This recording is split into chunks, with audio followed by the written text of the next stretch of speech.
I was born and brought up in Blair Atholl.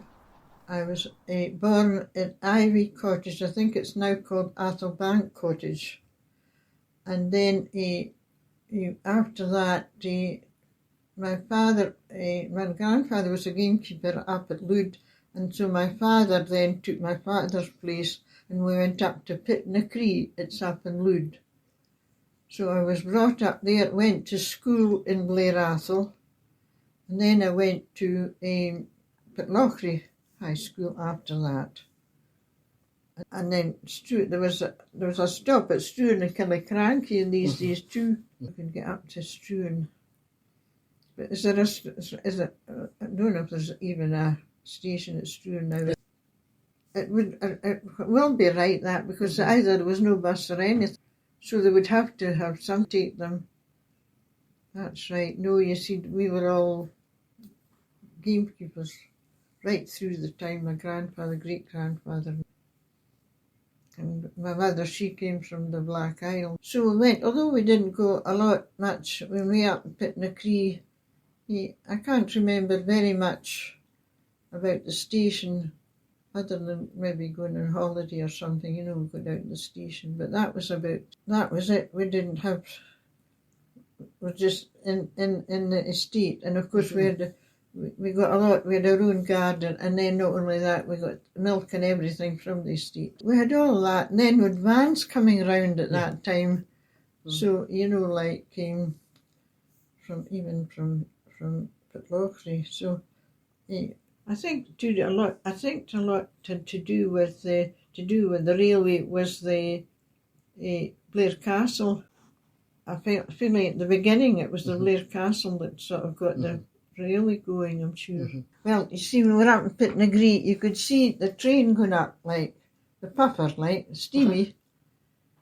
And it used to say, I think I can, I think I can, I think I can, I think I can. And then it said, I thought I could, I thought I could, I thought I could, I thought I could. That was it coming down. I can remember that too. I can remember seeing it. Well, it was going up to Ststion, you see. And from Pitnacree, you could look away, if you landed up at Lude, kind of way up the valley, up the top. So that was it. You see, it was. I know that was it. I can see it. Yes, puffing away, puffing Billy. Toot toot. Not to more or less Ststion, but that quite gets an uphill. It was kind of going up the hill to you, so that's why you were getting that, and then coming down. And in the station too, even when later on.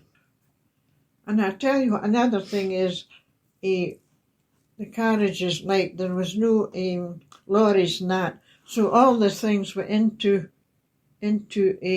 was taken from the station, took it, what would you call it now? There's a name for coal and everything, all the goods were taken by train. I remember that anyway, but because the horses and carts, we had no telephone or anything, and when I was going down, I had to go to Dundee or that, and I couldn't go because of the weather was too bad. I had to go down to the station to phone, a mile and a half down to the station, and there was a kiosk at the station. So I remember going down to that and phoning from the station. Because in these days, well, we'd no way to phone, and gosh, when I think about it now, well, you never thought about it, you're young nowadays. And there was always a guard when we were in the train, there was always a passage in the train. You just didn't get in, it was a passage. You see, you were sitting here, and the passage was there in the train. And funnily enough, I remember when I was in Perth, to that home in Perth, and the matron said, now, Sadie, she says, I'll tell you what, I'll get the car, give you raspberries. And so I had this tin that was like Crawford's tin, square tin. I was sitting there, and the passage was there, and I was sitting here. And there was two lads standing in the passageway coming, and about to stop. He says, what have you been doing? The juice was running out of the tin. The juice was running out of the tin and into where the passage. Oh, I felt so stupid, I tell you what. But there was always a guard in the train, you felt. You didn't see that. There was always somebody you could get hold of or something. But that was it. And I remember when I got up to Ststion, I was to get off for Trinafur, and God, the train went on. Down the car because at night. And I thought, oh, for God's sake, there was a man going to, and I says, oh, for goodness sake, the guard came along. I said, they must have put on engines at the back or something, you see, and I thought wait a minute, I put it on at the front.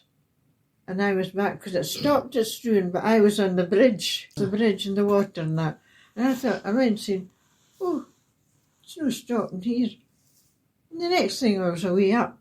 And I thought, oh, God's sake, and these days you hadn't an awful lot of money with you either, I said, the guard came along and I said, yes, he said, it stopped. He said, you see, I remember, and when, don't worry, we've got in touch now. That was great. You see, they got in touch with an engine coming down so that I could get on to that and stop. By gum, I said to myself, when I get to Ststion, no matter where about in Ststion I stop, I'm getting out of here. Remember that? And that's when we were up for a while, up at my father and mother were up there. He was working up there before he really retired. But I thought it was jolly good. I'm telling you, I got on quick. I says, I'm getting off now. No matter where it stops, I'll get off. I might have to wait a long time before I would got another train coming back. And in that time I was in night duty, so it was, I'd been going all day without sleep. But I thought, oh God, no, I can remember that. I says, thank God for the guards on the train. I had to get notice to the train to stop. So that was. Oh, but so I'm sorry I can't give you much. I think beside the station there's 2 new houses, and one of them she was a nurse in Aberfeldy. Oh, well, these were the days. It's nice that you're getting it back. I'm sorry to know that it's all down. There's no station there, really. There's still a shed there, isn't there? Well, you want it as sort of to encourage folk to come. So you would know yourself what's happening in Blair Atholl now.